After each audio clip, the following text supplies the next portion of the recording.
নমস্কার। ভারত কথার গ্রন্থিমোচনের 1011তম পর্বের আপনাদের সবাইকে জানাই সাদর সম্ভাষণ। মহামতি অনন্তলালের অপার অনুগ্রহে আমরা ভারত কথার এই শান্তি পর্ব নিয়ে দীর্ঘ আলোচনা করে চলেছি। শান্তি পর্বের যে সূচিপত্র, সেটি আমাদের কাছে একটা বিস্ময়।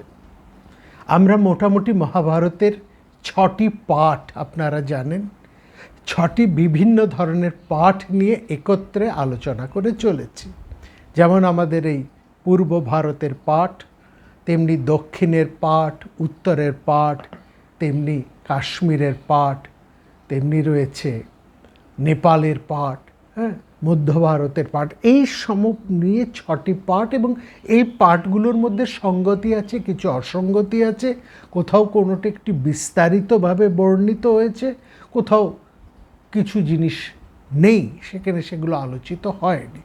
মোটামুটি একটা 6টি পাঠকে নিয়ে যদি আমরা আলোচনা করি, তাহলে মোটামুটি মহাভারতের রূপরেখাকে আমরা সম্পূর্ণ করে পাই। এই মহাভারতের 6টি পাঠের মধ্যে কম বেশি যাই থাকুক না কেন, সেখানে সঙ্গতি অসঙ্গতি, কল্প বিকল্প যাই থাকুক না কেন, একটা জিনিস সেখানে সব কটি পাঠের মধ্যে সমান গুরুত্ব রয়েছে, সেটি হচ্ছে এই শান্তি পর্ব এবং একটা দীর্ঘ গভীর আলোচনা শান্তি পর্ব। এই শান্তি পর্বের মধ্যে কী বিষয় নিয়েই না আলোচনা হয়েছে। সেখানে যেমন দর্শনের গহন তত্ত্ব নিয়ে আলোচনা হয়েছে, সেখানে যেমন রাষ্ট্র ব্যবস্থা নিয়ে আলোচনা হয়েছে, সেখানে যেমন মানুষের ধর্ম, আপদ ধর্ম নিয়েও আলোচনা হয়েছে, রাষ্ট্র ধর্ম, রাজ্য ধর্ম, জাতি ধর্ম, বর্ণ ধর্ম, সর্বপ্রকার বিষয় নিয়ে আলোচনা হয়েছে। সেখানে জ্ঞান বিজ্ঞানের বিভিন্ন বিষয়ও সেখানে এসেছে, এবং প্রত্যেকটি মানুষের জীবনযাপনের একেবারে তুচ্ছাতিতুচ্ছতম বিষয়েও সেখানে কিন্তু এসেছে।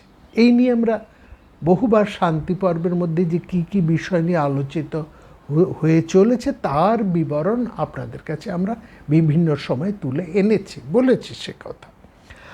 আজকে আমরা শান্তি পর্বের মধ্যে আলোচিত, উল্লেখিত এমন একটি বিষয়কে তুলতে চলেছে, এবং আগামী কয়েকটি পর্ব নিয়ে আমরা যেটা আলোচনা করব, সেটা হচ্ছে মানুষের আচার অনুষ্ঠান, মানুষের সাধারণ মানুষের জীবনের আচার অনুষ্ঠান।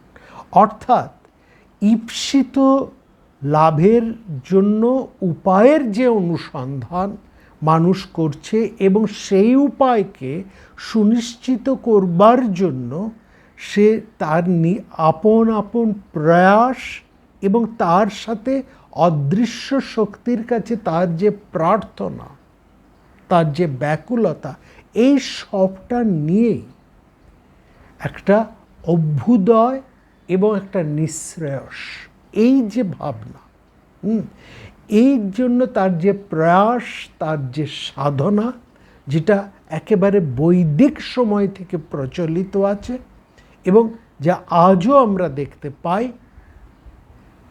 তারই কিছু বিষয় নিয়ে আমরা আলোচনা করব।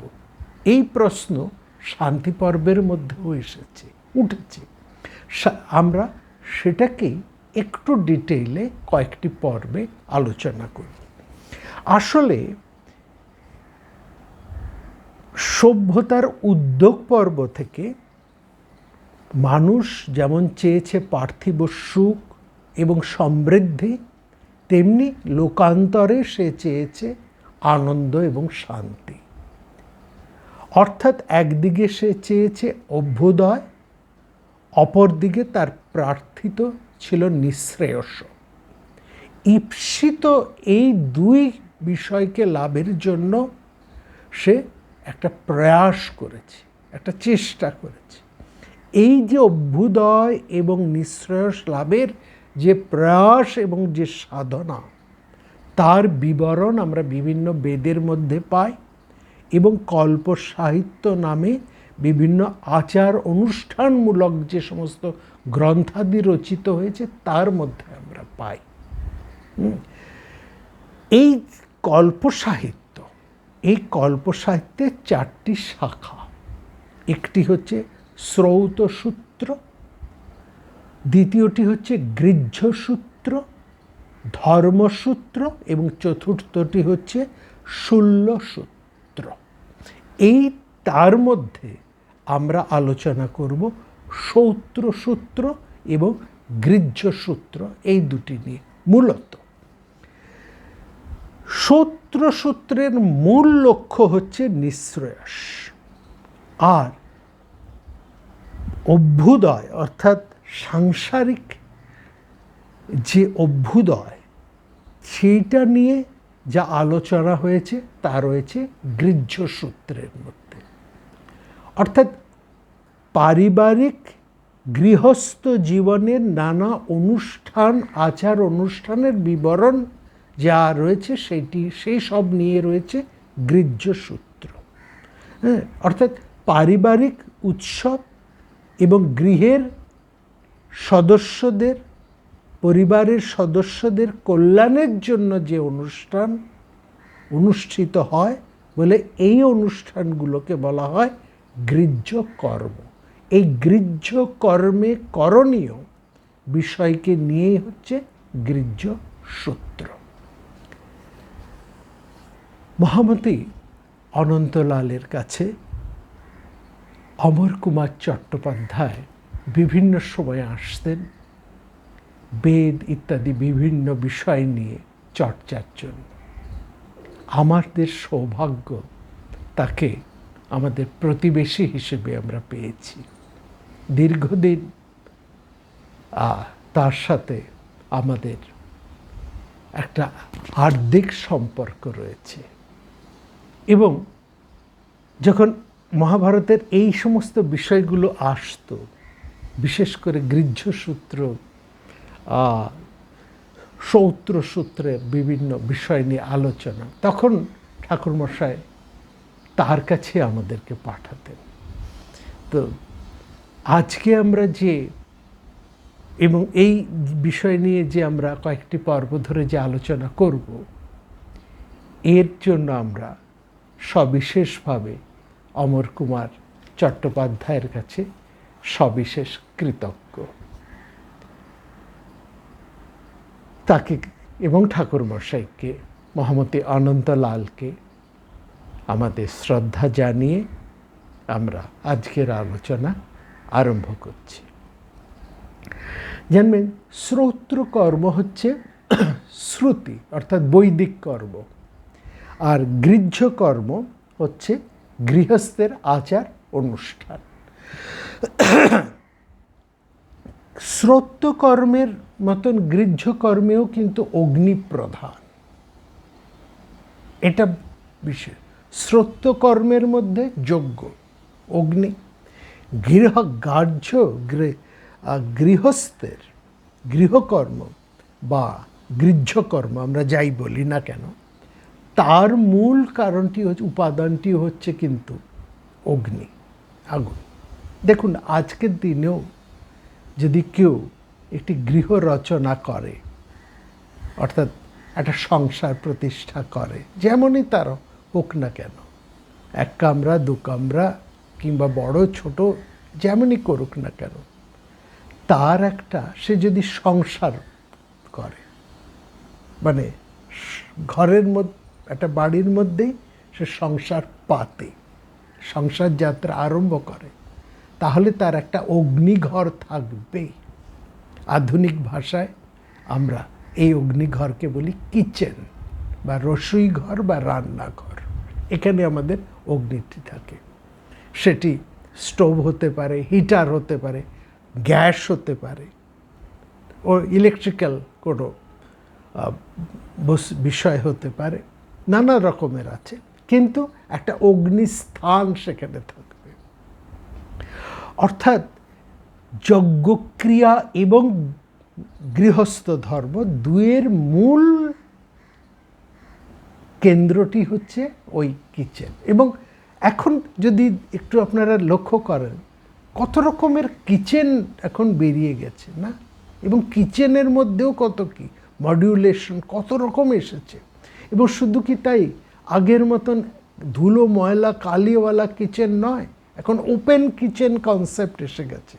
অর্থাৎ গৃহস্থের বাড়িতে ড্রয়িং রুম এবং কিচেন এক প্ল্যাটফর্মের মধ্যে ওপেন, অর্থাৎ গৃহস্থ সমবেত তার অতিথিবর্গের সঙ্গে কথা বলতে বলতেই তার জন্য ডিশ প্রস্তুত করতে পারেন, তার জন্য খাদ্য তৈরি করছেন এবং তার সাথে কথা বলতে বলতে।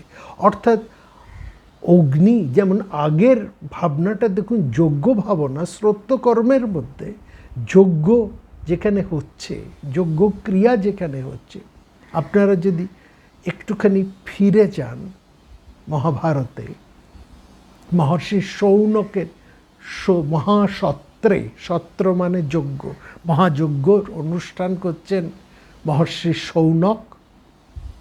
সেখানে দীর্ঘ সময় ধরে হবে, এবং এই যে যারা যজ্ঞক্রিয়া করছেন যাজ্ঞিকেরা অর্থাৎ ঋত্বিকেরা, এবং সেখানে হয়ে সমবেত হয়েছেন বহু মুনি ঋষি জ্ঞানবৃদ্ধ মানুষেরা, তাদের এই যজ্ঞকর্মের বা যজ্ঞক্রিয়ার, এই দীর্ঘ যজ্ঞক্রিয়ার জীবন যাপনের মধ্যে, ক্রিয়াকর্মের মধ্যে একটুখানি যেন অবসর কিংবা একটুখানি আনন্দ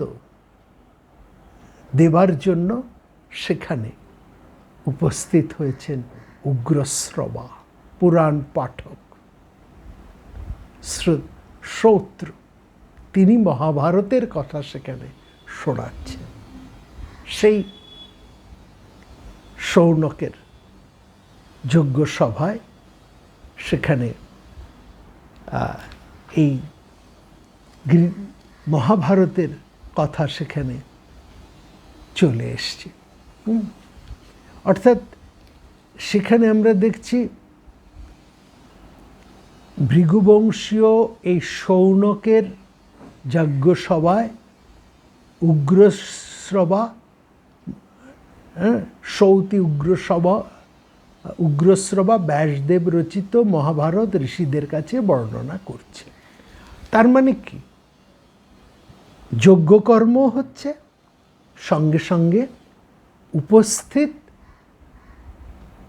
সমস্ত সমবেত ঋষি মুনি, অর্থাৎ সেকালে শ্রেষ্ঠ যত জ্ঞানবৃদ্ধরা উপস্থিত হয়েছে, তাদের সঙ্গে বিভিন্ন বিষয় নিয়েও ওই যজ্ঞক্রিয়ার অবসরে কথাবার্তাও চলছে। সেই ওপেন কিচেন এবং ড্রয়িং রুম, এই ভাবনাটাকে এইভাবেও আমরা দেখতে পারি। হ্যাঁ, বিরাট যজ্ঞক্রিয়া হচ্ছে, সঙ্গে সঙ্গে বিনোদনেরও একটা ব্যবস্থা রয়েছে। আধুনিক বাড়িগুলির যে ঘর বাড়ি হয়, ফ্ল্যাট বাড়ি কেবল নয়, বাড়ির নকশাও এখন এরকমভাবেই হয়। ড্রয়িং রুম এবং গৃহস্থের ড্রয়িং রুম, যেখানে সবাই এসে উপস্থিত হন, এবং তার কিচেন, সেই তার অগ্নিস্থান এখন ওপেন। সেখানে ওই রান্না পাক প্রস্তুত করতে করতে উপস্থিত অভ্যাগতদের খাবারের ব্যবস্থা করতে, তাদের আপ্যায়নের ব্যবস্থা করতে করতেই কিন্তু গৃহস্বামীন বা গৃহিণী, গৃহকর্ত্রী তার সমবেত অতিথিবৃন্দের সাথে বিভিন্ন বিষয় নিয়ে কথা বলছেন। এই ব্যাপারটা তাহলে এইখানে আমরা দেখছি শ্রৌত্রকর্ম এবং গৃহ্যকর্মর মধ্যে একটা কমননেস আছে, একটা, সেটা হচ্ছে এই অগ্নি। তবে হ্যাঁ, শ্রোত্রকর্ত্রে কর্মের মধ্যে বৈদিক সময়ের যে শ্রোত্রকর্ম, সেখানে বিভিন্ন কুণ্ড, সেখানে কোথাও গার্হপত্য, কোথাও আহবনীয়, কোথাও বা দক্ষিণ, এই 3 ধরনের অগ্নি প্রজ্বলিত করা হতো। কারণ সেটা তো যজ্ঞ ক্রিয়াটাই সেখানে হচ্ছে মূল। কিন্তু গৃহকর্মের ক্ষেত্রে সেটা হয় না, সেখানে একটি অগ্নি যথেষ্ট, এবং সেই অগ্নির নাম হচ্ছে গৃহ্য অগ্নি। এবং এই গৃহ্য অগ্নি হচ্ছে আমাদের এখন বার্নার, গ্যাস, ইলেকট্রিক্যাল ওভেন, যা কিছু আপনার বলতে পারেন। এই অগ্নিরই আরেক নাম, এই যে গৃহ্য অগ্নি, এই অগ্নির আরেকটি নাম হচ্ছে আবসত্য। আবসত্য ঔপাসন বা স্মার্ত অগ্নি। লক্ষ্য করুন, বৈদিক ভাবনা আর বর্তমান সময়ের ভাবনার মধ্যে কিন্তু খুব একটা তফাৎ নেই। অন্তর তাৎপর্য এক, রূপ বদলে গেছে, ব্যবহারিক প্রয়োগ বদলে গেছে, অন্তর তাৎপর্য কিন্তু কম বেশি একই আছে না। জন্মগ্রহণ থেকে পরিণত বয়সে মৃত্যু পর্যন্ত সমস্ত গৃহস্থ জীবনেই যেসব বিশেষ ঘটনা ঘটে বা ঘটে থাকে, প্রধানত সেই ঘটনাগুলোকে উপলক্ষ করেই আয়োজন করা হয় নানা ধর্মীয় অনুষ্ঠানের।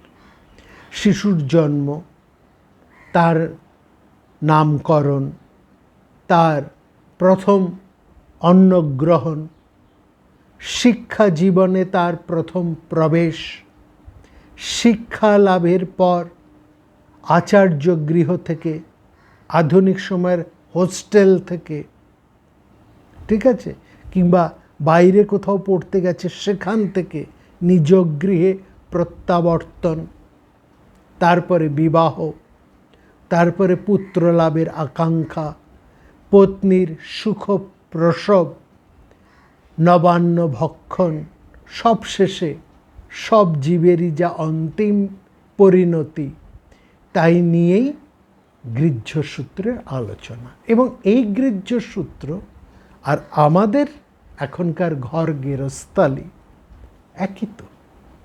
এই একই জিনিস নিয়ে বৈদিক সময় থেকে একই রকম ভাবনা করে এসেছে, এবং সেই ভাবনা থেকে কিন্তু আমরা বেরোতে পারিনি।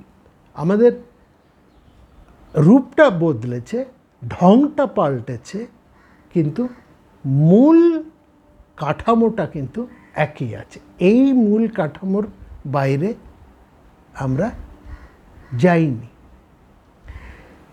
এইটাই হচ্ছে, মানে প্রকাশভঙ্গি যেমনই হোক, জীবন ও সংসারে এই আচার অনুষ্ঠান আসলে অবান্তর কোনো বিষয় নয়, এটা বিশেষ করে বোঝার। মানুষের স্বভাবেরই প্রকাশ এবং বিকাশ, এটা তার স্বধর্ম, বা সংক্ষেপে একেই বলা হয় মানুষের ধর্ম।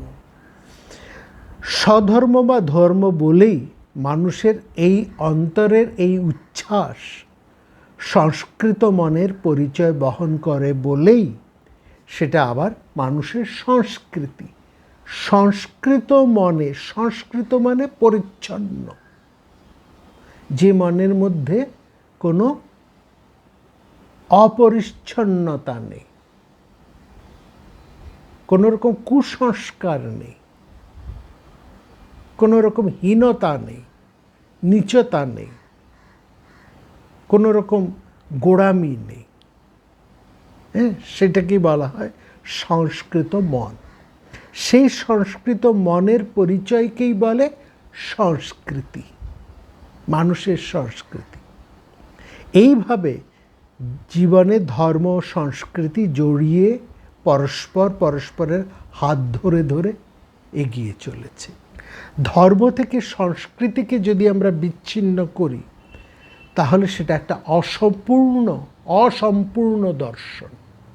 আবার ধর্মকে সংস্কৃতি থেকে যদি আমরা বিচ্ছিন্ন করি বা প্রতিষ্ঠা করতে চাই, তাহলে সেটা একটা লক্ষ্যহীন উন্মাদনা। কোনোটাই সদর্থক জীবনে কাম্য হতে পারে না।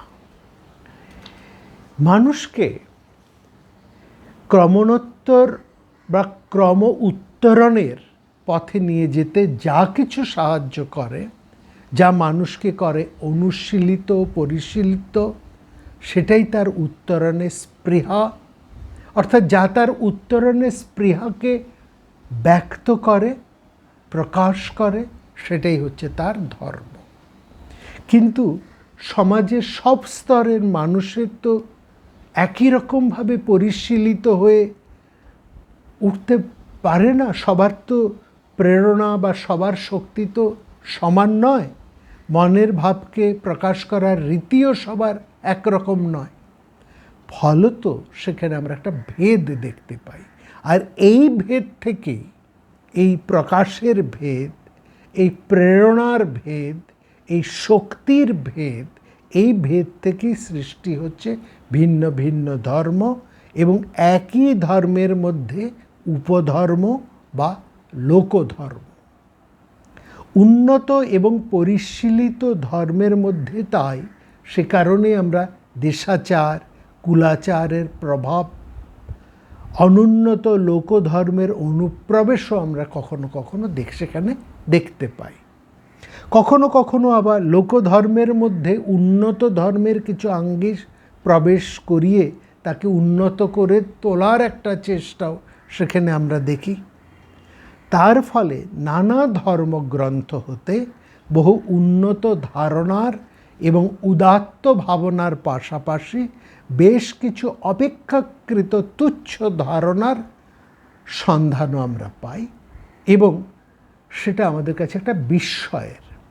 কিন্তু সমাজের মতন সাহিত্যে এবং ধর্মাচরণেও ভালো ও মন্দের, সুন্দর ও অসুন্দরের, উৎকর্ষ ও অপকর্ষের একটা বিমিশ্রণ অনিবার্য, সেটা থাকবেই। আসল কথা হচ্ছে, মানুষ যত পরিশীলিত হয়, যত সে নিজেকে উন্নত করে, এবং সেটাই তার আধ্যাত্মিক ভাবনা, সেটাই তার আধ্যাত্মিক জীবন। মানুষের জীবন তো প্রতিদিন তাকে উন্নত হতে উন্নততর করে তোলা, এটাই তো মানুষের স্বভাব, এটাই তো মানুষের ধর্ম। সে মানুষের প্রত্যেকটা সভ্য, পরিশীলিত, শিক্ষিত মানুষের এটাই চেষ্টা, প্রতিদিন একটু একটু উন্নত হয়ে ওঠা, একটু একটু পরিশীলিত হয়ে ওঠা। এই পরিশীলিত হবার যে প্রচেষ্টা, সেটাই হচ্ছে তার আধ্যাত্মিক প্রচেষ্টা। এটাই হচ্ছে মূল কথা, জীবনের ধর্মের মূল কথা। প্রতিদিন একটু একটু করে নিজের মধ্যে যে হীনতাটা আছে, যে অপকর্ষতা আছে, সেটুকে, যে খারাপ আছে সেটুকু থেকে আরেকটু ভালো হয়ে উত্তরিত হয়ে ওঠা। এই উত্তরণই হচ্ছে মানুষের একমাত্র সাধনা, প্রতিদিনের সাধনা। মানুষের দেবতার কাছে বা তার ইষ্টের কাছে যে প্রার্থনা করে, এই প্রার্থনা দু রকমের। একটা প্রার্থনা হচ্ছে সবার কল্যাণের জন্য, সার্বিক হিতের জন্য, আর তার মধ্যে তার অন্তরের কিছু দুর্বলতাও সেখানে থাকে। হ্যাঁ, কিন্তু অন্তরের দুর্বলতা থাকলেও মানুষ যখন প্রার্থনা করে, সেখানে কিন্তু তার ঔদ্ধত্য বা আস্ফালন প্রকাশ পায় না। তাহলে দুর্বলতাটা কিসের? না, সে কিছু ব্যক্তিগত স্বার্থ পূরণ করতে চায়, তার কিছুটা একান্ত ব্যক্তিগত প্রার্থনা, এবং সেই অভীষ্ট পূরণের পরে অদৃশ্য শক্তির কাছে অভাবিত ইষ্টপ্রাপ্তির জন্য সে কৃতজ্ঞতা প্রকাশ করে, কৃতজ্ঞতা নিবেদন করে। এবং সেটা কিন্তু কখনোই কোনো লজ্জাকর বা মানবতা বিরোধী কাজ নয়। মানুষের চাওয়া থাকবে, সব মানুষ যে একেবারে সবসময় একটা বিরাট ধারণা নিয়ে থাকবে না, তার ব্যক্তিগত কিছু প্রার্থনা থাকবেই, প্রত্যেক মানুষের মধ্যে থাকবেই। সে যখন একটা সংসারে আছে, গৃহে আছে, অনেকের সঙ্গে আছে, তখন তার ব্যক্তিগত কিছু চাওয়া পাওয়া থাকবে, এটা দোষণীয় কিছু নয়। লক্ষ্য এটাই যে তার সেই প্রার্থনার মধ্যে যতটাই সেটা ব্যক্তিগত হোক না কেন, তা যেন অন্যের পক্ষে ক্ষতিকর না হয়, এইটুকুই। এবং এই যে কৃতজ্ঞতা প্রকাশ, সেই যেটা আমরা একটু বললো অভাবিত কখনো ইষ্টপ্রাপ্তি তার ঘটে যায়, তার ফলে সে যে কৃতজ্ঞতা প্রকাশ করে, সেটাও একটা তার স্বতঃস্ফূর্ত প্রকাশ। সেজন্য দেখবেন এই যে বেদের মধ্যে যে সমস্ত মন্ত্র এবং অনুষ্ঠানগুলো আছে না, সেগুলো যদি আপনারা দেখেন, প্রথমে সেগুলো ছিল স্বতঃস্ফূর্ত, আন্তরিক, ভাবের ও ভাষার সৌন্দর্য গাম্ভীর্য কারণে ঋষি হৃদয়ের আপন অনুভূতি ও ঋষির মধুর ব্যক্তিত্বের কারণে সবার কাছে সেটা ভীষণ আকর্ষণীয় এবং অনুসরণীয়। পরবর্তীকালে সমাজ জীবনে ওই অনুসরণ এবং অনুকরণের ফলে বিস্তার লাভ করে সেটা নানান সামাজিক প্রথায় পরিণত হয়। অবশ্য নানা দিক থেকে সমাজের যে একটা বিরাট পরিবর্তন ঘটে চলেছে, তার ফলে অনুষ্ঠানেরও পদ্ধতির এবং পরিবর্তন ঘটে এবং ঋষির মন্ত্রের প্রতি আমাদের যে সে প্রথম দিকে একটা মুগ্ধ ভাব ছিল, সেই আন্তরিক গভীর আকর্ষণ আমরা হারিয়ে ফেলেছি। কিন্তু প্রবল গতি এবং অভাবনীয় নানা যান্ত্রিক প্রগতির সত্ত্বেও বিবাহ, অন্নপ্রাশন প্রভৃতি এখনও কিছু পারিবারিক অনুষ্ঠান রয়েছে যা আমরা আমাদের ব্যক্তিগত জীবন ও সমাজ জীবন থেকে সম্পূর্ণত বর্জন করতে পারিনি। এইসব অনুষ্ঠান আনন্দ উচ্ছ্বাস প্রকাশের ভাষা এবং রীতি এখনও ভিন্ন, কিন্তু ভিন্নমুখী হলেও সমাজ জীবনের আধুনিক নানা পরিবর্তন ঘটা সত্ত্বেও উৎকর্ষের অনুসন্ধানে মানুষ কেবল অতীত বলেই অতীতকে ত্যাগ করতে বা নিজের সংস্কৃতি, পরম্পরা, নিজের পূর্বপুরুষদের প্রবর্তিত ঐতিহ্যের প্রতি সে উদাসীন থাকতে পারে না। জীবনকে উন্নততর করে তোলার জন্য প্রয়োজনীয় পাথেয় তাকে সংগ্রহ করতে হয়, বিভিন্ন উন্নত আদর্শের সন্ধানে তাকে বাইরে বেরোতে হয় এবং তার ফলে সে নিজের সংস্কৃতির সাথে অন্যের সংস্কৃতির পার্থক্যকে সে যেমন জানতে পারে এবং অনাগতের মতো অতীতকেও সে জানতে পারে এবং উত্তরণের উপাদান সংগ্রহে যারা আগ্রহী, এই গৃহ্য সূত্রগুলো তাদের সেই আগ্রহ এবং আকুতি জীবনকে খানিকটা পূর্ণ করতে পারে। এবার আমরা কিছু প্রাসঙ্গিক আলোচনায় আসি। গৃহ্য সূত্রগুলোতে যে সমস্ত মন্ত্র উচ্চারিত হয়েছে তা অধিকাংশই বিভিন্ন সংহিতা থেকে, বেদের বিভিন্ন মন্ত্র থেকে উদ্ধৃত। মন্ত্রগুলো আসলে এটা নয় যে গৃহ্য অনুষ্ঠানগুলোকে লক্ষ্য করে রচিত হয়েছে, এমন নয়। যদিও মনে হয় যে মন্ত্রগুলো বোধ করি এই সমস্ত অনুষ্ঠানগুলোকে লক্ষ্য করেই রচিত হয়েছে, তা কিন্তু নয়, সবসময় তা নয়। কিন্তু সেই মন্ত্রগুলোর মধ্যে এমন চমৎকার ভাবনা রয়েছে, সেই ভাবনার সাথে আমাদের অনুষ্ঠেয় বা আমরা যে অনুষ্ঠানগুলো করতে চলেছি তার ভাব একেবারে মিলে যায়। অর্থাৎ আমরা যে অনুষ্ঠানগুলো করছি সেই অনুষ্ঠানগুলোর মধ্যে যে তাৎপর্য, সেই তাৎপর্যকে আরও বিশেষভাবে গুরুত্বপূর্ণ, আরও তাকে মহিমামণ্ডিত করে তোলে সেই মন্ত্রের, বৈদিক মন্ত্রের অন্তর তাৎপর্য।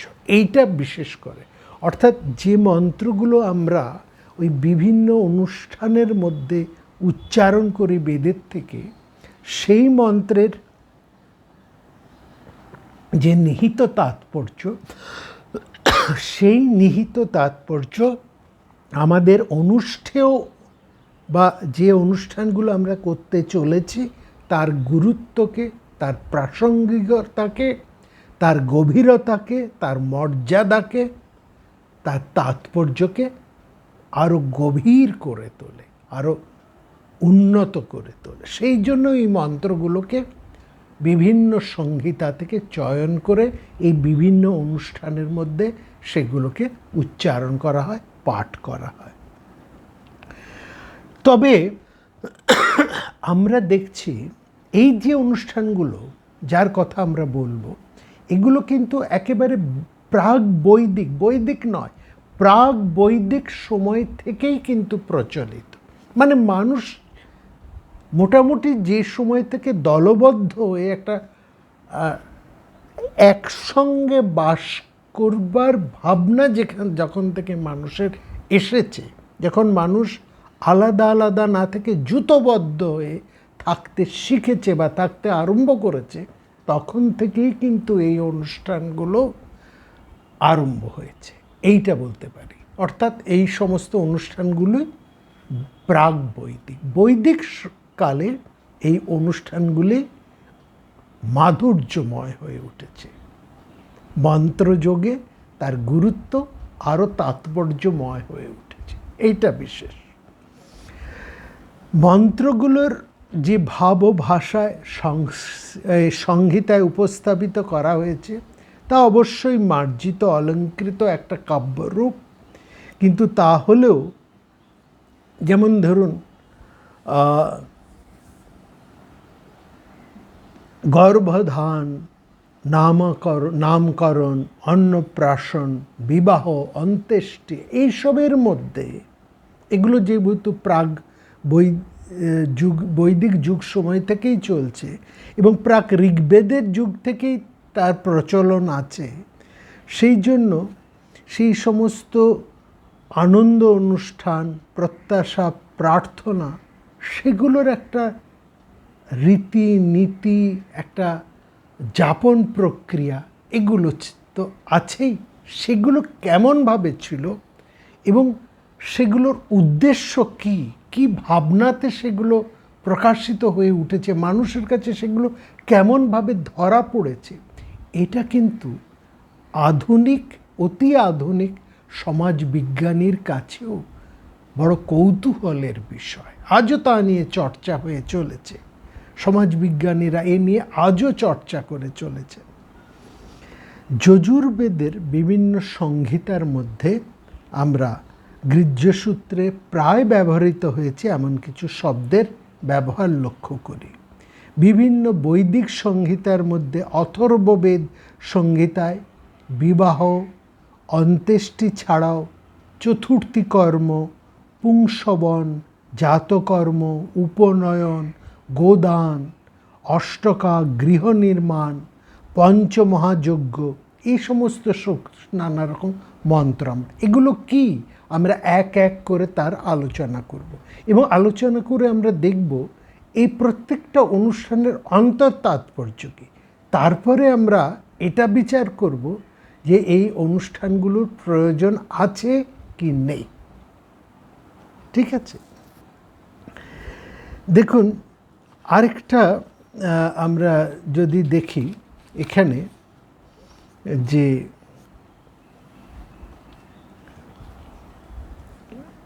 এই যে বিভিন্ন গৃহ্য সূত্রগুলো রয়েছে, এই সূত্রগুলো কিভাবে এলো? গৃহ্য সূত্রবিদদের মধ্যে কিন্তু লোকবিশ্বাসও কিন্তু ওতপ্রোতভাবে জড়িত হয়ে আছে। লোকবিশ্বাস, গৃহ্য, সেখানেও একটা কিন্তু গুরুত্বপূর্ণ। এবং সেই যে লোকবিশ্বাস, সেটাও কিন্তু অস্বীকার করা যাচ্ছে না, সেটাও কতটা গুরুত্বপূর্ণ হয়ে আসছে। অর্থাৎ জীবনযাত্রার মধ্যে বৈদিক ভাবধারা যেমন আছে, তেমনি লৌকিক বিশ্বাসেরও একটা গুরুত্বপূর্ণ সহাবস্থান সেখানে আছে। তো আমরা দেখছি প্রত্যেক বেদের মধ্যে একটা শাখা বা সম্প্রদায়, যার কথা আমরা আগেও বলেছি, এবং সেখানে আমরা দেখছি পতঞ্জলি, তার কে যদি আমরা দেখি যে পতঞ্জলি তিনি ঋগ্বেদের 21টি, সামবেদের 1000, যজুর্বেদের 100 এবং অথর্ববেদের 9টি শাখার কথা তিনি বলেছেন।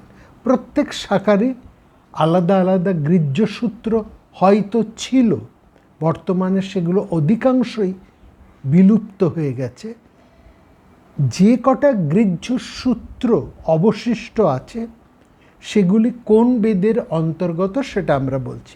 গৃহ্যসূত্র, গৃহ্যসূত্র হচ্ছে গৃহে অনুষ্ঠিত যে সমস্ত অনুষ্ঠানের তা কেমনভাবে হবে, কি মন্ত্র উচ্চারণ করা হবে, কোন বিধি অনুসারে হবে, এই সম্পর্কিত যা কিছু সেটাকে বলা হচ্ছে গৃহ্যসূত্র। ঋগ্বেদের গৃহ্যসূত্র তিনটি: আশ্বলায়ন, সাংখ্যায়ন আর সাম্যব্য। সাম্যব্য এই তিনটি গৃহ্যসূত্র। সামবেদেরও তিনটি গৃহ্যসূত্র: গভীল, খাদির এবং জৈমিনীয়। শুক্ল যজুর্বেদের একটি গৃহ্যসূত্র পারস্কর। কৃষ্ণ যজুর্বেদের বেশ কয়েকটি গৃহ্যসূত্র আছে: বৌদ্ধায়ন, আপস্তম্ভ, হিরণ্যকেশী, বৈখানস, কাঠক, মানব, বারাহ এবং বাধুল। বাধুলটি অসম্পূর্ণ। এই কয়েকটি গৃহ্যসূত্র আমরা পাই কৃষ্ণ যজুর্বেদে। আর অথর্ববেদের একটি গৃহ্যসূত্র কৌশিক গৃহ্যসূত্র। গৃহ্যসূত্রগুলো বলতে আবারও বলছি, সেই সূত্রগুলো, সেই মন্ত্রগুলোকেই বোঝায় যেখানে পারিবারিক নানা আচার অনুষ্ঠানের বিবরণ সূত্রের আকারে দেওয়া আছে। সূত্র এই শব্দটি এসেছে শিব ধাতু থেকে। শিব, দন্তস্য হর্ষি বয় হসন্ত, শিব ধাতু থেকে, যার অর্থ হলো একাধিক সুতো বা তন্তুকে পরস্পরের সাথে যুক্ত করা। যেমন একটা কাপড়, একটা যে কাপড় তৈরি হয় সেটা কি আসলে তো কিছু নয়, নানা সূত্রের সংযোগে সেটা তৈরি হচ্ছে। এই গ্রন্থগুলোর মধ্যেও সূত্রতুল্য নানা বাক্য রয়েছে এবং সেই বিভিন্ন সূত্রতুল্য বাক্য দ্বারা গঠিত বলেই এগুলোকে সূত্র গ্রন্থ বলা হয়। এবং যেহেতু এগুলো গৃহস্থের অনুষ্ঠান বিষয়ক, এই জন্য এগুলোকে বলা হয় গৃহ্য সূত্র। ক্লিয়ার? ঋগ্বেদের তিনটি গৃহ্যসূত্রের মধ্যে আস্বালায়ন গৃহ্যসূত্র হচ্ছে সবচাইতে গুরুত্বপূর্ণ। এই সূত্র গ্রন্থটি আস্বালায়ন শাখার সাথে যুক্ত। বৃত্তি অনুযায়ী এই গ্রন্থটি শাকল ও বাষ্কল দুই শাখার সঙ্গেই কিন্তু যুক্ত। আস্বালায়ন এই গ্রন্থটির রচয়িতা ঋষি আস্বালায়ন, এবং গুরু শিষ্যের বিবরণ অনুসারে আস্বালায়ন ছিলেন আচার্য শৌনকের শিষ্য। এই শৌনকেরও একটা শ্রোত্রসূত্র ছিল, কিন্তু আস্বালায়ন তার শিষ্য, গুরু হচ্ছেন শৌনক, শিষ্য হচ্ছেন আস্বালায়ন। গুরু শৌনকেরও একটা গৃহ্যসূত্র ছিল, কিন্তু আস্বালায়নের গৃহ্যসূত্রের কথা জানতে পেরে গুরু সেই গৃহ্যসূত্রটিকে দেখে তার উৎকর্ষ এবং রচনা কৌশলে মুগ্ধ হয়ে তিনি নিজের গ্রন্থটিকে জলে ভাসিয়ে দেন, বিনষ্ট করে ফেলেন এবং বলেন, ঘোষণা করেন যে আস্বালায়নের সূত্রটিই হবে তার সম্প্রদায়ের প্রামাণ্য সূত্র গ্রন্থ। এই দিক থেকে আস্বালায়ন একজন ব্যক্তি বিশেষের নাম, তার নাম অনুসারেই হচ্ছে এই আস্বালায়ন গৃহ্যসূত্র। ঋগ্বেদের মধ্যে যে প্রধান 5টা শাখা, তার অন্যতম শাখা প্রবর্তক ঋষি হচ্ছেন এই আস্বালায়ন। গুরু শিষ্য পরম্পরায় দেশ কাল ভেদে প্রচলিত বেদশাস্ত্রের আবৃত্তিতে পাঠরীতির উচ্চারণের যে পার্থক্য তৈরি হয়েছে, তার থেকে বেদের শাখা বা সম্প্রদায় তৈরি হয়েছে। একথা তো আমরা বহুবার বলেছি। আর ভৃগুবংশীয় শৌনক, তিনি হচ্ছেন ব্রহ্মর্ষি শুনকের নাতি, প্রপৌত্র। পুরাণে মহর্ষি শৌনক চতুর্বর্ণের প্রবর্তক বলে পরিচিত। সৌতি উগ্রশ্রবা ব্যাসদেব রচিত মহাভারত ঋষিদের কাছে বর্ণনা করেছেন ওই নৈমিষারণ্যের এই শৌনক ঋষির আশ্রমে এসে। এ কথা আমরা আগেই বলেছি। তাহলে শৌনকের মহাযজ্ঞে তিনি উপস্থিত হয়ে ঋষিমুনিদের কাছে মহাভারত শুরু করেছিলেন। তো এই শৌনকের শিষ্য হচ্ছেন আস্বালয়ন। এবং এই সম্পর্কে আরেকটি তথ্য আপনাদেরকে একটু দিয়ে রাখি, পরে হয়তো কাজে আসবে। সেটা হচ্ছে, আপনারা বৃহৎ দেবতার নাম শুনেছেন। বিভিন্ন দেবতাদের সম্পর্কে যেখানে বলা আছে এই বৃহৎ দেবতা, এই বৃহৎ দেবতা গ্রন্থটি শৌনকের রচনা। এই গ্রন্থর থেকে আস্বালয়নের গৃহ্যসূত্রের উল্লেখও আমরা কিন্তু সেখানে পাচ্ছি। এবং শৌনকের শৌনক এবং কাত্যায়ন হচ্ছেন, মহর্ষি কাত্যায়ন হচ্ছেন শৌনকের পরবর্তী, এটুকু আমরা জেনে রাখবে। আস্বালয়ন শৌনকের শিষ্য, ঋষি শৌনকের শিষ্য হচ্ছেন আস্বালয়ন। এইটি হচ্ছে সবচেয়ে বড় কথা।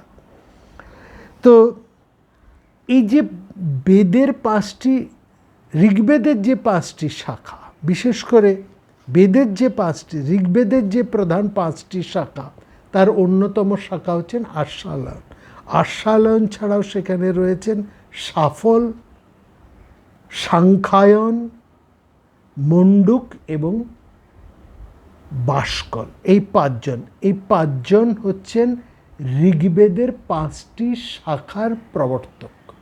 5টি শাখার প্রবর্তক মানে এরা 5জন তখনকার দিনে তো আবৃত্তি করে মুখে মুখে ঋগ্বেদ ধরে রাখতেন।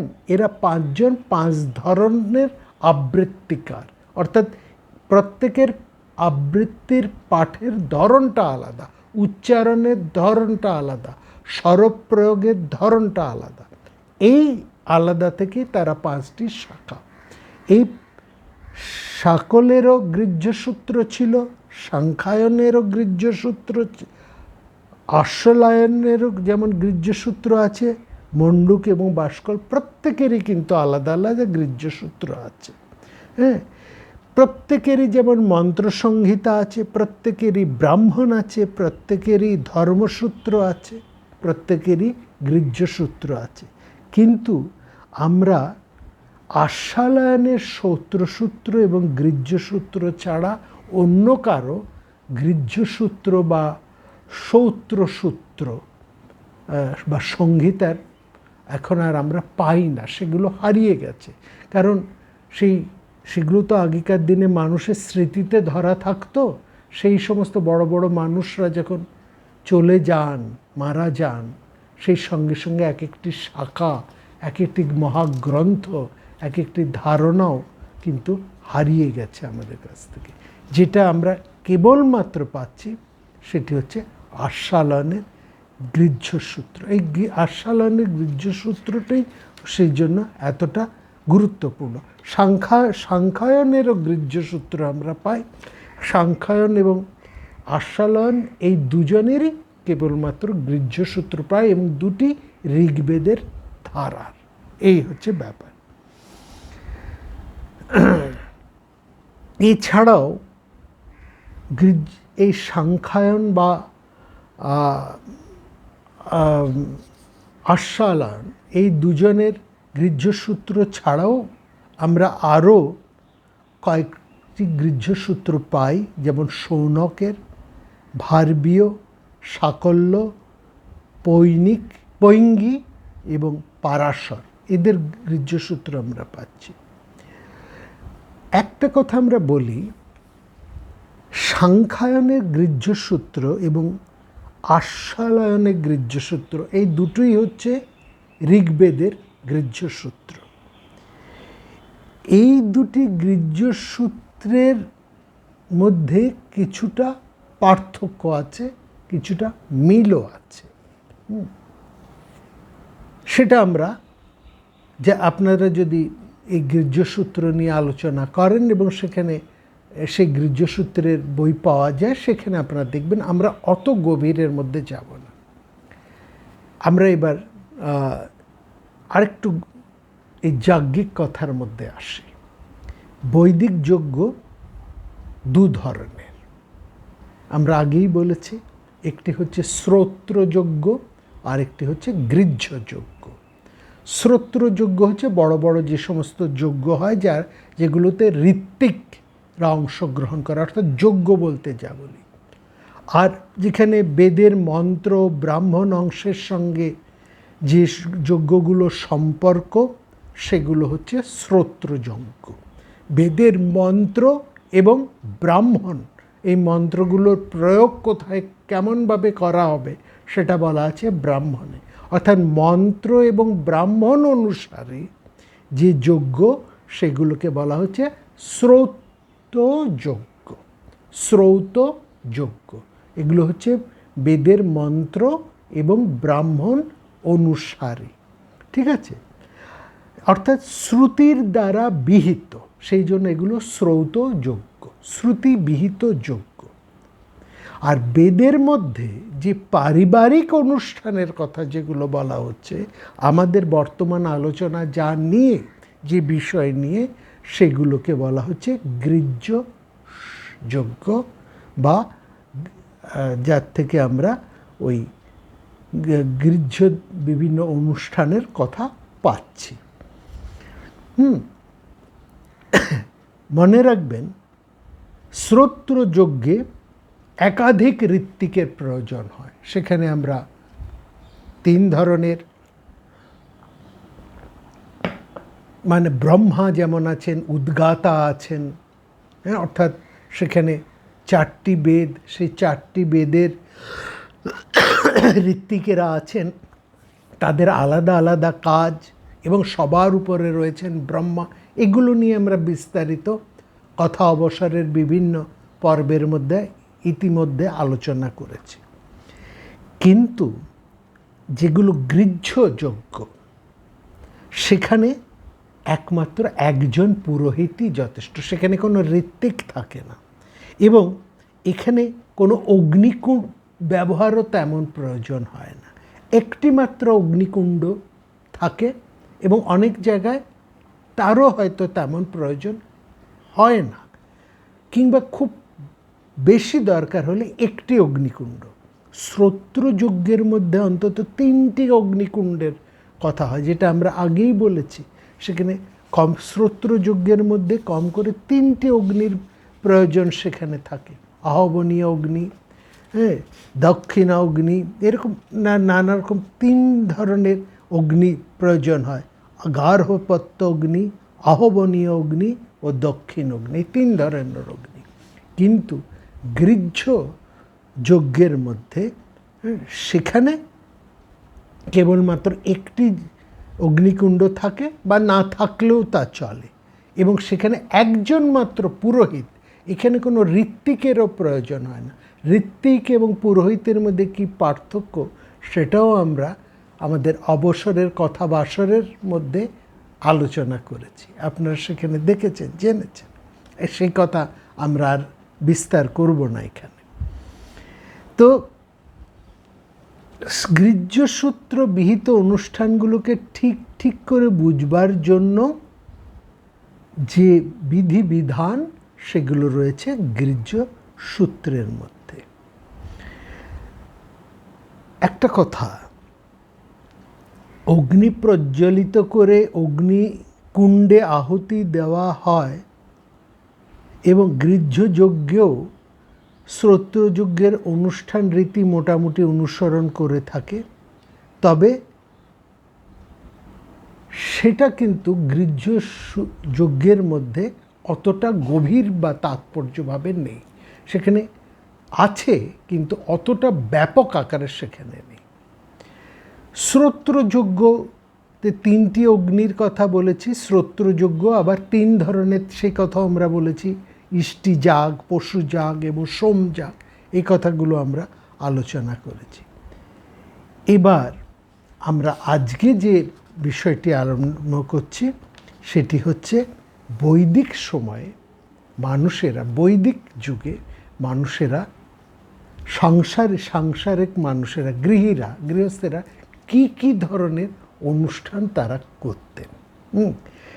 এই যে অনুষ্ঠানগুলো করতেন তার কথা আমরা এখানে মোটামুটি দেখব। সেখানে পূর্ণিমা এবং তারা কতগুলি তিথি অনুষ্ঠান করতেন। কতগুলি করতেন তারা তিথি অনুসারে। তো যেমন অমাবস্যায়, দর্শে এবং পূর্ণিমায়, দর্শ পূর্ণমাস, অমাবস্যাকে বলা হচ্ছে দর্শ বা দর্শে, আর পূর্ণিমাকে বলা হচ্ছে দর্শ পূর্ণমাস। পূর্ণিমা, দর্শ যেখানে পূর্ণ হয়ে যায়, দর্শ পূর্ণমাস। এই বিভিন্ন তিথিতে, অমাবস্যা এবং পূর্ণিমাতে এবং পরবর্তী প্রতিবদ তিথিতে যে যাগের অনুষ্ঠান, সেগুলো হচ্ছে দর্শ পূর্ণমাস যজ্ঞ। হ্যাঁ, পূর্ণিমার দিনে তারা কিছুটা অনুষ্ঠান করতেন, প্রতিবাদের দিনে তাদের বিভিন্ন অনুষ্ঠান হতো। এছাড়াও এই তিথিগুলো ছাড়াও তারা আর কি গৃহ্য যজ্ঞ বা গৃহ্য সূত্রের মধ্যে যে অনুষ্ঠানগুলো করতেন, সেগুলো তারা ওই কখনো আগুন জেলে মানে যজ্ঞকুণ্ডে এবং কখনো যজ্ঞকুণ্ড ছাড়া তারা সে ওজন করতেন।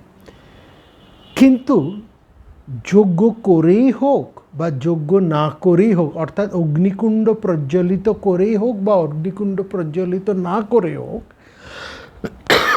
গৃহস্থ অর্থাৎ গৃহস্থ যে সমস্ত অনুষ্ঠান করতেন তাতে তাদের একটা মানে সেই প্রাচীন বৈদিক সময় থেকে একটি মানে আবশ্যক কর্ম ছিল, সেটা হচ্ছে ব্রাহ্মণ ভোজন।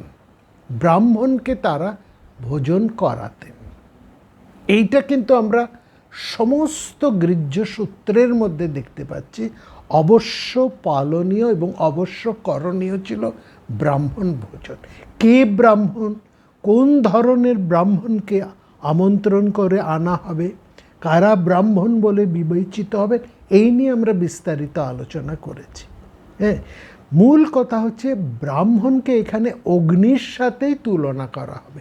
কেন ব্রাহ্মণকে অগ্নির সাথে তুলনা করা হয় এ কথাও আমরা আলোচনা করেছি।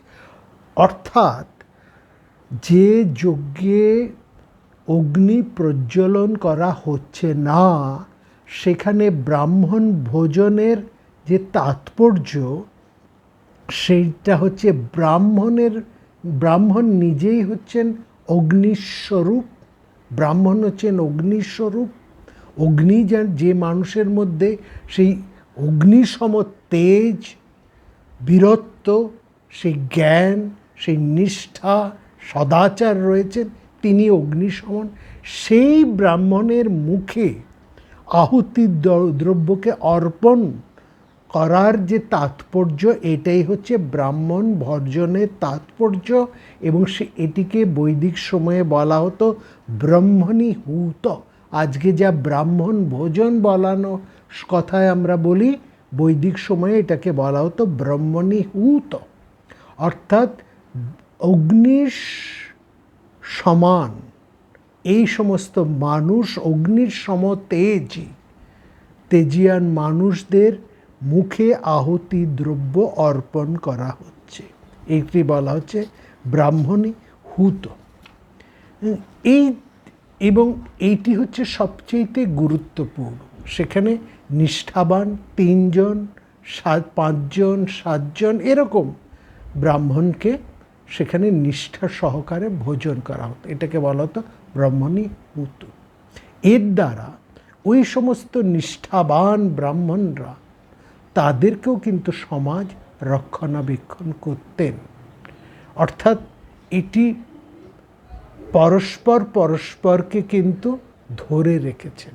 ব্রাহ্মণরা তারা নিঃস্বার্থভাবে সমাজের হিতকল্পে তারা কাজ করে চলেছেন এবং তাদের রক্ষণাবেক্ষণের দায়ও কিন্তু সমাজ নিচ্ছে। এখানে কোথাও রাষ্ট্র এই ব্যবস্থা করে দিয়েছেন, কোথাও সমাজ এই ব্যবস্থা তৈরি করে দিয়েছে এবং অগ্নিকল্প এই সমস্ত পুরুষদের মুখে সে আহুতি প্রদান করা হচ্ছে, তাদেরকে পালন করা হচ্ছে।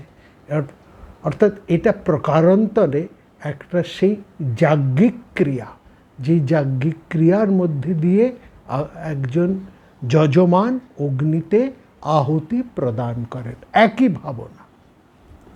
এছাড়া সেখানে আমরা আরও কিছু প্রাচীন বৈদিক সময় থেকে কিছু অনুষ্ঠান পাই, যেমন বিবাহ, গর্ভাধান, পুংসবন, সীমন্তনয়ন, জাতকর্ম, মেধাজনন, মেধাজনন বা নামকরণ, মেধাজনন বা নামকরণ, অন্নপ্রাশন, চূড়াকরণ বা শিখাধারণ, গোদান, উপনয়ন, ঋত্বিক বরণ, এবং তারপরে আছে শ্রবণাকর্ম, আশ্বযুজি, অষ্টকা, রথারোহণ, নৌকা অর্থাৎ রথারোহণ বা নৌকো আরোহণ, রথ বা এবং নৌকো তখন ছিল প্রধান, বা কোথাও যেতে হলে প্রধান বাহন ছিল রথ এবং নৌকো, জলপথে নৌকো, স্থলপথে রথ, তাহলে রথারোহণ, রথে আরোহণ, নৌকারোহণ, নৌকারোহণ, বাস্তু নির্মাণ, ঘর তৈরি করার বাস্তু নির্মাণ, তারপরে পঞ্চমহাযজ্ঞ।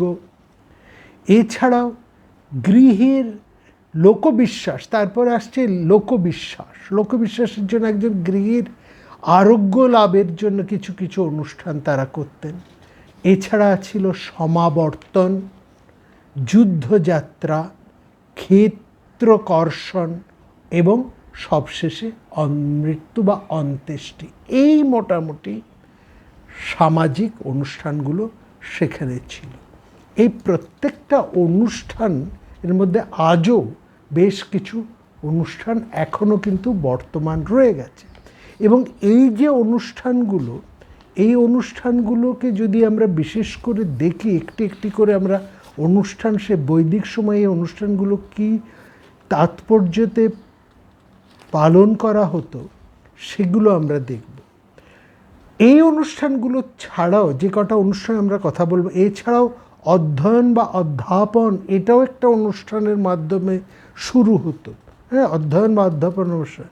তারপরে বৈশ্যদেব কর্ম, অর্ঘ্যদান, গোষ্ঠকর্ম, কৃষিকর্ম, প্লবকর্ম মানে জলপথ অতিক্রম করতে হলে যে কর্ম, শ্রবণাকর্ম, শ্রাবণী পূর্ণিমার দিনে প্রত্যেক গৃহের বাইরে যে অগ্নি সংস্থাপন করে যে অনুষ্ঠান হতো সেটাকে বলা হতো শ্রবণাকর্ম, চৈত্রীকর্ম, পূর্তকর্ম, গৃহ নির্মাণ, বিভিন্ন ধরনের প্রায়শ্চিত্ত এবং শ্রাদ্ধকর্ম।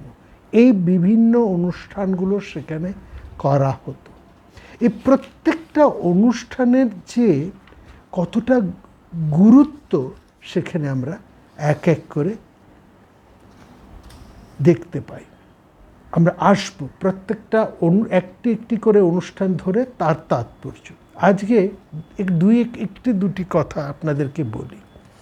যেমন এই বিবাহর যে অনুষ্ঠান, এবং সেখানে প্রথমে বলা হচ্ছে বিবাহ অনুষ্ঠানের ক্ষেত্রে, আমরা কয়েকটি কথা আগেও বলেছি, তবুও আরেকবার বলি, আপনাদের শুনলে ভালো লাগবে, অর্থাৎ এই গুরুত্বটা বুঝবেন। সে প্রাচীন সময় থেকে ভাবনাটা কত উন্নত ছিল, তার থেকে আমরা এগিয়েছি না সেই ভাবনা থেকে পিছিয়েছি, সে বিচার আপনারা করবেন। যেমন সেখানে বলা হচ্ছে বুদ্ধিমতে কন্যাং প্রযচ্ছেত, একদম পরিষ্কার। বিবাহের সূত্রে প্রথম সূত্রে দুটো সূত্র, প্রথম সূত্রটি হচ্ছে চে কুলম অগ্রে পরিষ্কেত ইয়ে মাতৃতা পিতৃতৃষ চেতি যথক্তং পুরস্তাৎ। প্রথমে পিতার এবং মাতার দিক পরীক্ষা করবে।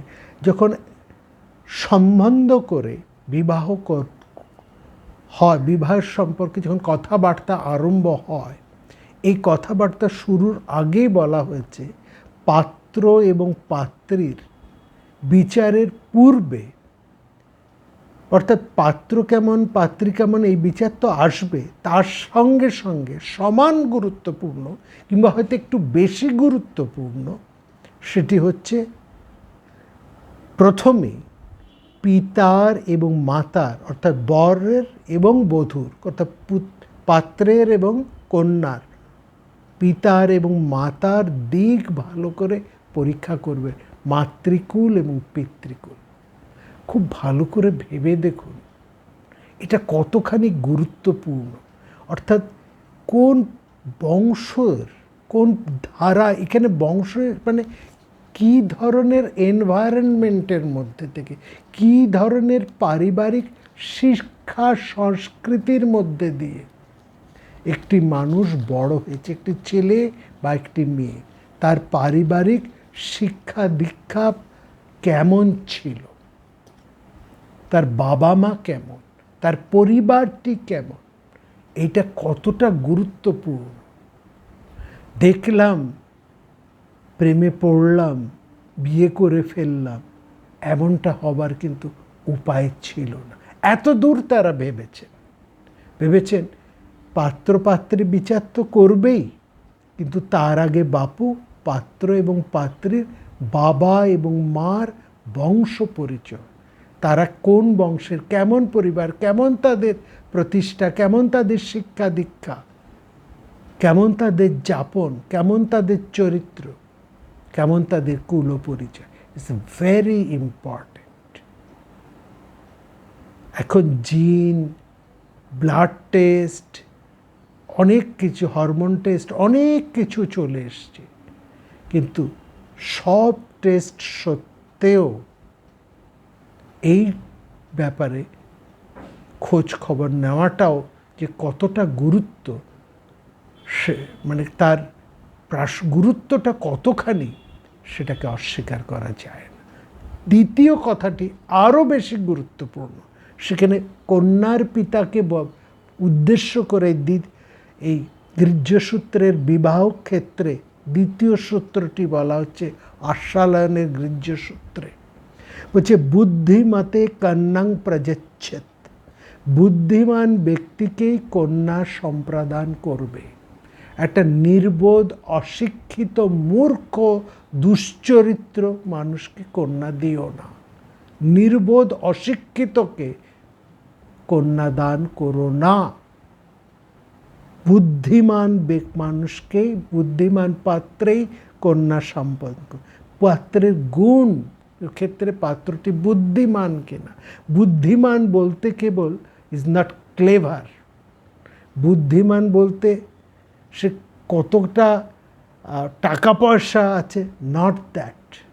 তার বুদ্ধিমান বলতে এখানে তার ক্যারেক্টার, তার শিক্ষা দীক্ষা, তার রুচি, তার যাপন, তার আগে তো তার পিতামাতার বংশ পরিচয় পরীক্ষা হয়েছে। এবার অর্থাৎ আমরা বারবার এখানে আলোচনা বলা হয়েছে কোনো অশিক্ষিত পাত্রের বিবাহের কোনো অধিকার ছিল না। গুরুগৃহে গিয়ে কেউ যদি শিক্ষিত হয়ে না আসে তাহলে সে কোনোভাবেই গৃহস্থ ধর্মে প্রবেশ বা গৃহস্থ ধর্মে প্রবেশের সে অধিকার পেত না। এটা যেমন ওখানে বলা হচ্ছে, তেমনি কন্যা পিতাকেও বলা হচ্ছে বুদ্ধিমতে কন্যান প্রযচ্ছেদ। এটা ভাবার।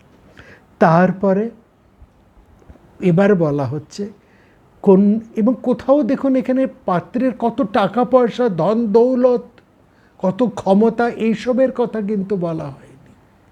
বলা হচ্ছে তার ফ্যামিলিটা কেমন, শিক্ষা দীক্ষা কেমন, রুচি কেমন, এবং ছেলেটি বুদ্ধিমান কিনা, ক্লেভার কিনা, এই কথা বলা হচ্ছে। There is far difference between clever and intelligence. ছেলেটি ইন্টেলিজেন্ট কিনা, শিক্ষিত কিনা, রুচিবান কিনা, এটা বড় কথা। তারপরে কন্যার সম্পর্কে বলা হচ্ছে বুদ্ধিমতী সদাচার সম্পন্ন নিরোগ কন্যাকে বিবাহ করবেন। বুদ্ধিরূপলক্ষণ সম্পন্নাম অরোগং উপযেচ্ছেত। বুদ্ধিমতী, রূপ দেখতে সুন্দর, একটা ছিরি আছে, হ্যাঁ, সদাচার সম্পন্ন নিরোগ কন্যাকে বিবাহ করবেন। নিরোগ পাত্র, নিরোগ কন্যা, বুদ্ধিমান পাত্র, বুদ্ধিমতী কন্যা। This is very important. এই জায়গাটা হচ্ছে সবচেয়ে গুরুত্বপূর্ণ বিবাহের মধ্যে। তারপরে তো বিভিন্ন ধরনের বিবাহের কথা আমরা জানি। ব্রাহ্ম বিবাহ, দৈব বিবাহ, প্রাজাপত্য বিবাহ, আর্য বিবাহ, গান্ধর্ব বিবাহ, আসুর বিবাহ, পৈশাচ বিবাহ এবং রাক্ষস বিবাহ। এই সব ধরনের বিবাহ কিন্তু আজও রয়েছে। ব্রাহ্ম বিবাহ মানে যেখানে বধূ এবং বরের দিক থেকে একটা সম্বন্ধ করে যে বিয়েটা হচ্ছে, কন্যাকে অলঙ্কৃত করে সম্প্রদানের মাধ্যমে যে বিবাহ, সেই বিবাহটি হচ্ছে ব্রাহ্ম বিবাহ। আর ঋত্বিককে যে কন্যা দান হয়, সেই বিবাহ হচ্ছে দৈব বিবাহ। আর বরবধূ দুজনেই একই ধর্ম আচরণ করবেন বলে যে প্রতিজ্ঞা করে যে বিবাহ হয়, সেটি হচ্ছে প্রাজাপত্য বিবাহ। আমাদের এখনকার যে বিবাহ হয়, যেখানে বর ও কন্যার একটা কন্ট্রাক্ট হয়, বিবাহের মধ্যে কিন্তু একটা কন্ট্রাক্ট আমাদের হিন্দু বিবাহ, এবং সেখানে বর এবং বধূ দুজনেই একসঙ্গে ধর্ম পালন করবেন, ধর্ম আচরণ করবেন, এই প্রতিজ্ঞা করেন। পরস্পরকে রক্ষা করবেন আমৃত্যু, এবং একই ধর্ম, তোমার ধর্ম আমার, আমার ধর্ম তোমার। কেবল আমার হৃদয় তোমার, তোমার হৃদয় আমার নয়। আমি তোমার ধর্মের অনুসারী হব, তুমিও আমার ধর্ম রক্ষা করবে। উভয়ের ধর্ম রক্ষা করবে, উভয়কে সর্বপ্রকারে রক্ষা করবে। এই যে আনুগত্য, একটা শপথ, একটা স্বধর্ম পালন করা, এইটিকে বলা হচ্ছে প্রাজাপত্য বিবাহ। এবং কন্যা পিতাকে গো, মিথুন ইত্যাদি দান করে যদি কেউ বিবাহ করে, সেটা হচ্ছে আর্য বিবাহ। আর বর বধূ নিজেরা যে তখনকার দিনে যে প্রেমজ বিবাহ হতো তা নয়, হতো না যে তা নয়, তখনকার দিনে হতো, বহু উদাহরণ আমরা পেয়েছি। সেগুলো হচ্ছে গান্ধর্ব বিবাহ। এখানে সেখানে গার্জিয়ানের, অভিভাবকের তেমন ভূমিকা নেই। পরস্পরের প্রতি অনুরক্ত হয়ে যে প্রেমজ বিবাহ, সেটা হচ্ছে গান্ধর্ব বিবাহ। এবং ধনের দ্বারা পাত্রীর পিতাকে সন্তুষ্ট করে যে বিবাহ, যেখানে কন্যার মত আছে কি নেই, কেবলমাত্র কন্যার পিতাকে ধন দ্বারা তুষ্ট করে কন্যাকে বিবাহ করা, সেটা হচ্ছে আসুর বিবাহ। আর অসাবধানী স্বজনের মাঝখান থেকে কন্যাকে জোর করে অপহরণ করে নিয়ে যাওয়া, সেটা হচ্ছে পৈশাচ বিবাহ। আর কন্যার আত্মীয়দেরকে হত্যা করে অথবা তাদের শিরচ্ছেদ করে তাদের থেকে ক্রন্দন রোদনরতা কন্যাকে জোর করে অপহরণ করে যে বিবাহ, সেটা হচ্ছে রাক্ষস বিবাহ। তাহলে এই যে 8 রকমের বিবাহ হলো, তার মধ্যে প্রথম 4টির একটি প্রশস্ত বিবাহ এবং শেষের 4টি হচ্ছে অপ্রশস্ত বিবাহ। হ্যাঁ, 8টির মধ্যে ব্রাহ্ম বিবাহ এবং দৈব বিবাহ হচ্ছে ব্রাহ্মণ্য বিবাহ, গান্ধর্ব এবং রাক্ষস বিবাহ ক্ষত্রিয়দের ক্ষেত্রে, আসুর বিবাহ বৈশ্যদের ক্ষেত্রে, আর ওই পৈশাচ বিবাহ, রাক্ষস বিবাহ, এগুলো বড়ই নিন্দনীয় বিবাহ। এবং সেটা সেই কালেও প্রচলিত ছিল, এ কালেও প্রচলিত আছে। তাহলে এই মোটামুটি কয়েকটা ধারণা আমরা দিলাম। আগামী পর্ব থেকে আমরা এই কিছু কিছু অনুষ্ঠান, বিশেষ অনুষ্ঠান, যেগুলো মোটামুটি সেই বৈদিক কাল থেকে প্রচলিত হয়ে বর্তমান কালেও তার কিছুটা প্রচলিত হয়ে আছে, তার যে অন্তর্নিহিত তাৎপর্য সেগুলো আমরা একটু বিশেষ করে দেখব। মোটামুটি 2 কি 3টি পর্বে আমরা এই আমাদের গার্হ্যধর সূত্র, গৃহ্য সূত্র, গার্হ্যযজ্ঞ বা গৃহ্য সূত্র নিয়ে ঋগ্বেদের মধ্যে যে আলোচনা আছে এবং যেগুলো মহাভারতের শান্তি পর্বের মধ্যে উল্লেখিত রয়েছে, তার তাৎপর্য আপনাদের কাছে তুলে ধরব। সবাই খুব ভালো থাকবেন। দেখা হবে আগামী পর্বে।